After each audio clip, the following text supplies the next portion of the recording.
My name is Jamie Norton, and for the past 45 years, I have walked with thousands of people as a counselor through their life happenings. And today, we're going to talk about one of the most basic problems that people find in their life and in their relationships, and that is boundaries.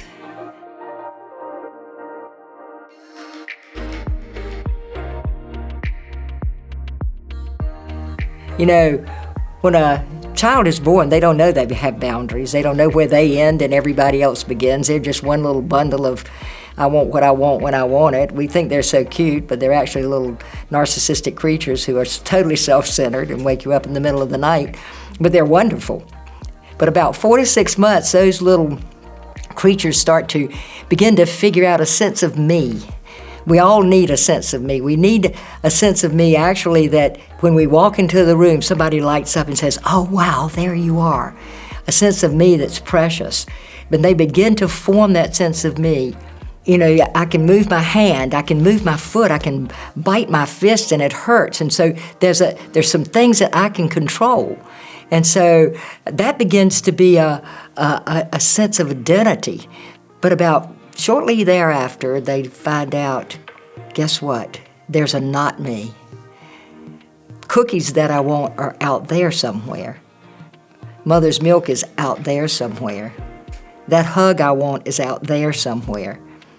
And then they do what is known as the 2-year-old temper tantrum, which is the existential protest that we have as human beings about not being God.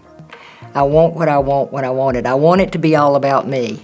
The unfortunate thing about boundary development is if I'm going in a house where parents have no boundaries, then I don't learn boundaries. Sometimes I can cry and somebody will pick me up, and then sometimes I'm crying, nobody will.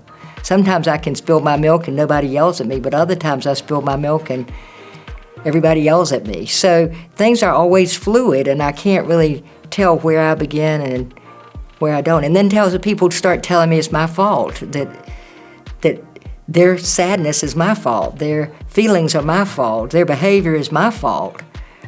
And I learned that I'm responsible for everything. And so I start to believe that I'm responsible for everybody else's needs and feelings and limits.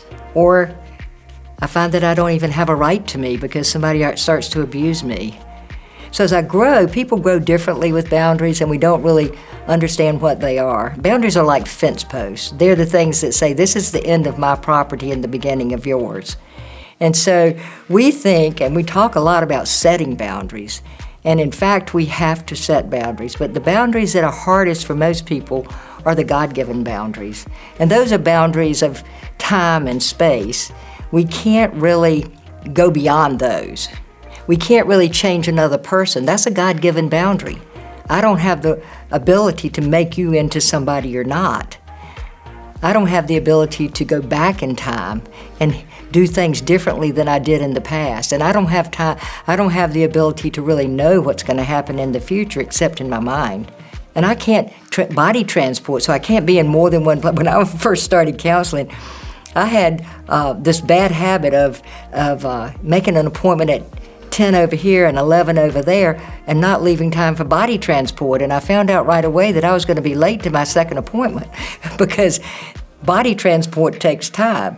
So the whole issue of boundaries becomes critical, because if I don't know where my boundary is, then I allow other people to step on me and manipulate me, or I start to try to control them.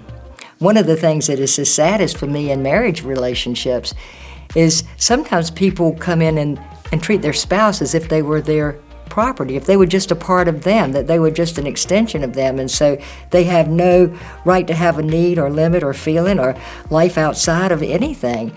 And those marriages are really sad because no adult likes to be treated as an extension of somebody else. And so it's really the whole issue of boundaries is huge. Within God-given boundaries, I can set boundaries. I can choose where I spend my time. I can choose how I relate to another person. I can choose behaviors that I'm willing to be close to and where I put my body. But I can't go beyond the boundaries of being a human being. Limited, in time, limited in space, and confined and restricted to managing my own life and writing my own story. Can't write anybody else's.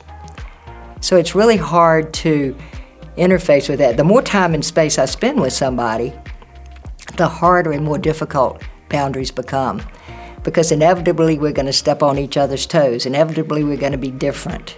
And that's where we have to learn to talk to each other and not try to mold each other into who we think they ought to be.